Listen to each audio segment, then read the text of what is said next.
Ini sih Bu. Iya, dengan siapa ini? Saya Chandra Auliana.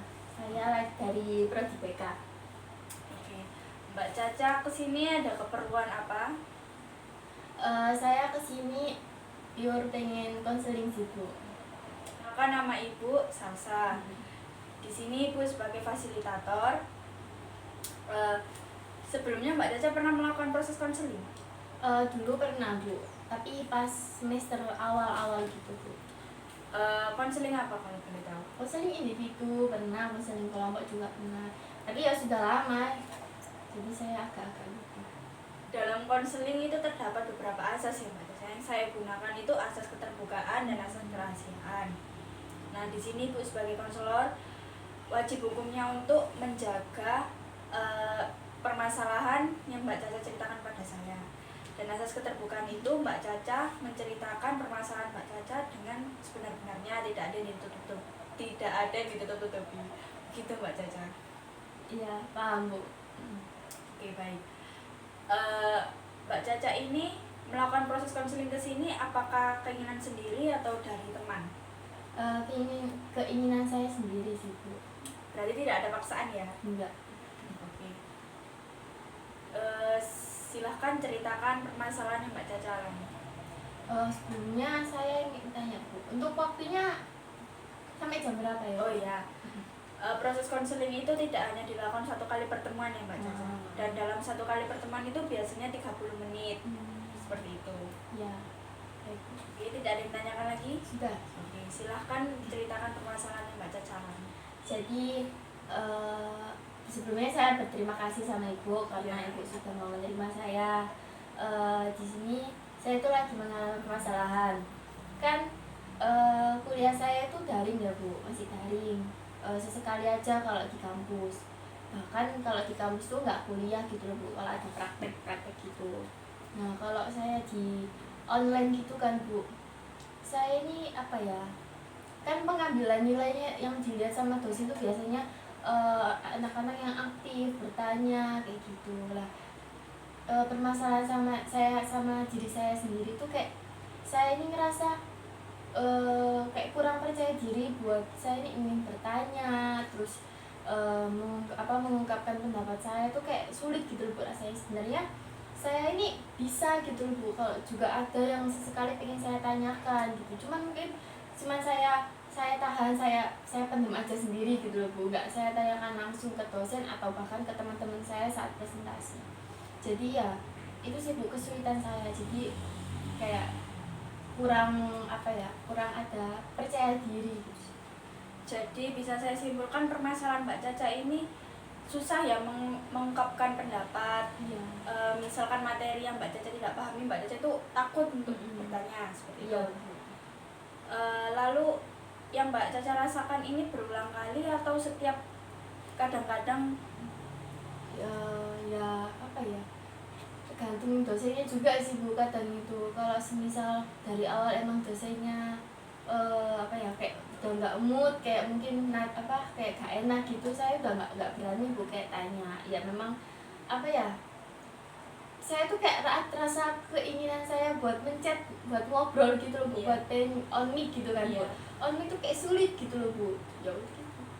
Sampai sekarang tuh masih saya rasa Ketakutannya dari diri Mbak Caca sendiri. iya. Lalu hal apa yang menyebabkan Mbak Caca ini tidak bisa mengemukakan pendapat Mbak Caca sendiri?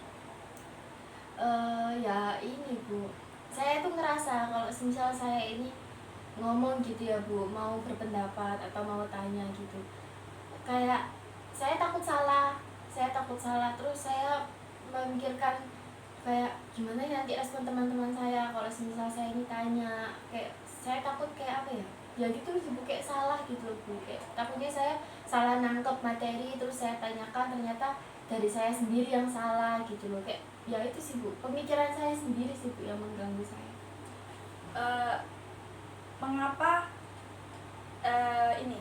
Mengapa rasa percaya Mbak Caca itu tidak bisa muncul, itu disebabkan karena apa? Entah itu faktor teman atau faktor guru yang jahat atau bagaimana? Ya faktor diri saya sendiri sih Bu ya, soalnya saya terlalu berpikiran kemana-mana, padahal ketika saya melihat teman saya yang lain bertanya atau apa, respon dosen saya juga bagus, terus juga teman-teman saya juga merasa apa ya, merasa diuntungkan juga mewakili mereka, mungkin kayak ada yang nggak paham kayak gitu. Lalu Mbak Caca ini kan punya teman dekat ya? Iya. Lalu apakah teman dekat Mbak Caca itu tidak memberi nasihat atau memberi semangat kepada Mbak Caca supaya Mbak Caca itu lebih berani? Ya dulu pernah sih Bu, cuman nggak ke teman-teman saya yang ada satu circle gitu lah Bu. Saya itu paling ceritanya itu ke satu teman saya yang deket banget sama saya, kayak tanya, aku nggak paham ini, tanya mbak yo. Terus katanya nggak apa tanya, cuman dukung gitu. Pernah Bu sekali saya tanya, tapi lama kelamaan hilang lagi gitu Bu, rasa percaya diri saya tutup. Permasalahan Mbak Caca ini, keinginan Mbak Caca itu apakah ingin merubah supaya Mbak Caca lebih percaya diri atau bagaimana? Ya itu sih Bu, keinginan saya ya saya ingin ingin mempunyai rasa percaya diri yang, keinginan saya tuh saya kepingin saya ini bisa percaya diri kayak sama seperti teman-teman saya yang lain yang berani bertanya, yang dengan mudahnya mereka tuh berpendapat tanpa ada rasa takut kayak gitu sih Bu. Berarti keinginannya Mbak Caca itu lebih percaya diri ya? Iya, pengen percaya diri Supaya lebih berani untuk berpendapat di depan orang banyak kan ya. Lalu apakah usaha apa yang pernah Mbak Caca lakukan untuk meningkatkan kepercayaan diri Mbak Caca ini? Ya dulu itu saya pernah bertanya sama teman saya itu, teman dekat saya itu, terus saya ini ngerasa teman saya ini mendukung saya, ngasih dorongan sama saya, nggak apa tanya kayak gitu lah. Dengan teman saya itu ya saya ngerasa sedikit terdorong gitu Bu, dunia juga saya berani bertanya, cuman itu nggak bertahan lama gitu Bu. Oke. Lalu planning apa yang Mbak Caca buat untuk diri Mbak Caca supaya Mbak Caca itu kedepannya bisa lebih berani untuk mengemukakan pendapat pada saat kuliah?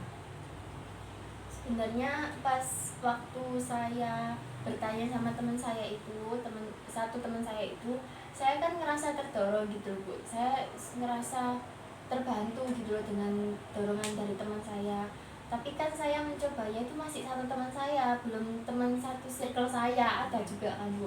Jadi mungkin saya ingin mencoba gitu Bu, kayak minta pendapatnya itu nggak ke satu teman saya aja, tapi ke teman-teman saya yang lain. Kan bisa aja dengan adanya dorongan dari teman-teman saya tuh saya lebih apa ya, Lebih berani. bisa lebih berani kayak gitu. Oke, berarti dari disebutkan Mbak Caca tadi, Mbak Caca harus bisa berkomitmen dengan diri Mbak Caca sendiri supaya Mbak Caca lebih berani untuk berpendapat. Seperti itu ya? Iya Bu. Sebenarnya Mbak Caca tidak perlu takut untuk berpendapat, kan belum tentu hal yang Mbak Caca bicarakan, Mbak Caca ungkapkan itu salah seperti itu. Apalagi Mbak Caca itu tidak memahami materi. Mbak Caca tidak memahami materi kan sebaiknya Mbak Caca itu bertanya kepada dosen atau teman. Kalaupun Mbak Caca takut ya bisa bertanya kepada teman supaya dari Mbak Caca yang tidak memahami materi jadi paham. Seperti itu kan nilainya, IPK-nya Mbak Caca juga tergantung kepada Mbak Caca itu bagaimana Mbak Caca memahami materi tersebut. Intinya Mbak Caca tidak perlu takut untuk berpendapat kepada orang lain, terutama pada dosen ya. Kalau semua Mbak Caca tidak memahami materi, Mbak Caca bisa bertanya. Dan teman-teman Mbak Caca tadi kan juga sudah memberikan dorongan untuk Mbak Caca lebih berani mengemukakan pendapat. Nah dari situ kan Mbak Caca bisa menyimpulkan kalau orang di sekitar Mbak Caca itu tidak menyalahkan apa yang Mbak Caca ungkapkan. Seperti itu. Cuman mungkin dari diri Mbak Caca sendiri yang memindset diri Mbak Caca itu untuk apa yang aku katakan itu selalu salah gitu. Sebenarnya itu tidak perlu terlalu difikirkan ya. Iya sih. Karena kan itu juga bisa apa ya, dari Mbak Caca yang berani jadi takut gitu. Itu kan dari diri Mbak Caca sendiri. Ya benar juga sih Bu. Tadi saya ngomongnya kan juga saya juga sadar bahwasanya sebenarnya apa ya, ngelihat teman-teman saya yang berani bertanya itu kan responnya juga baik-baik saja gitu, nggak disalah-salahkan kayak gitu. Mungkin ya benar kata ibu tadi bahwasanya itu memang dari diri saya sendiri, soalnya dari pemikiran saya sendiri juga. Mungkin ya dengan saya meminta dorongan dari teman-teman saya yang agak banyak, terus dengan keberanian juga dari diri saya dan juga menghilangkan pemikiran saya sendiri yang mengganggu saya itu, mungkin saya bisa ini sih Bu, bisa mencobanya nanti ke depannya. Oke, baik sekali. Dari proses konseling yang kita jalani ini, apa yang Mbak Caca dapat? Ya itu sih Bu, saya jadi lebih sadar bahwa saya sebenarnya ada keinginan dari dalam diri saya, cuman pemikiran saya itu yang mengalahkan semuanya, padahal pemikiran saya itu justru malah mengganggu saya gitu loh Bu. Jadinya saya dengan konseling tadi ini saya sadar gitu loh Bu, makanya ya itu nggak perlu gitu loh. Iya. Dari proses konseling yang kita jalani ini, apakah ada yang ingin tanyakan lagi atau ada yang mungkin belum diungkapkan Mbak Caca kepada saya? Kayaknya sudah sih Bu, mungkin nanti saya coba dulu gimana saya bisa berkomitmen sendiri sama planning yang saya buat tadi. Di awal konseling tadi saya kan sudah menjelaskan ya Mbak Caca, kalau proses konseling itu tidak bisa dilakukan hanya 1 kali pertemuan. Ya. Nah, entah 1 minggu lagi atau 2 minggu lagi saya ingin melakukan evaluasi, di mana saya ingin tahu perkembangan Mbak Caca ini, apakah Mbak Caca sudah percaya diri atau masih belum, atau masih takut-takut gitu ya. Nanti untuk waktunya kita atur lagi aja ya. Ya. Terima kasih Mbak Caca sudah mau membagikan cerita kepada saya. Ya, saya juga terima kasih sama Ibu sudah mau membantu saya, menerima saya juga. Apa ya? Ya udah sih Bu, udah selesai ya Bu. Terima kasih ya. Sebelumnya itu saya permisi dulu. Iya, hati-hati di jalan ya Mbak Caca. Siap.